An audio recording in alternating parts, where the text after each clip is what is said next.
there anything that the president would have done differently? Does he believe he has made any mistakes in this region? Oh my goodness, that's, no, it's a silly question. Yeah, it is. Certainly. Question. Because you just talked about, you gave. well, let me ask you, give me some characterization of what you might think, because what typically happens is that any answer to that question is spun into president made mistakes, regrets. What you do as president of the United States, and I have said this repeatedly from this podium, and you need to give presidents the benefit of the doubt when national security is involved, is the very best in their judgment of what they can do. Now, what will happen is over time you find out, that data point wasn't right, we need to adjust.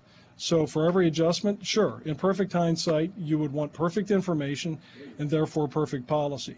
But instead, what you do have in this administration and in prior administrations is a full-on effort to do what you think, based on the intelligence and the facts available to you, is going to be the most effective way to secure the safety of the American people.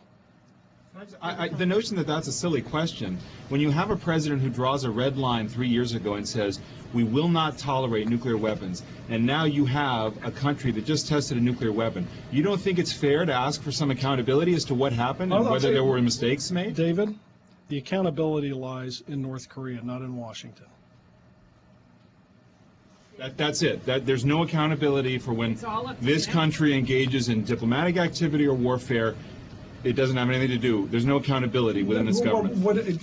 This government is held accountable all the time. As a matter of fact, the president even gets held accountable when gas prices fall beyond his ability to influence. It was silly to ask whether lessons were learned. Thank you. No. It was silly to say, does he think he made mistakes in his, that kind of thing. That's a silly notion, silly question. I think what it is a gratuitous question in the sense that when it is asked, it is not asked in the context of, what are your strategic considerations? What is brought to bear? Instead, it is asked, and maybe I'm being unfair, Cheryl, in the context of a gotcha question that is designed to paper over the immense difficulties that are involved in the activities of dozens and dozens of people who devote their lives to trying to get this right. You assume that motive in the question. Let me put it this way: when it has been reported, it has come out that way. Now, if you have, let me put it this way, and I think you're right. Sorry to have cast doubt on the question. So let's if you can come up with precise things. For instance, do you think it would have been better to do X than Y?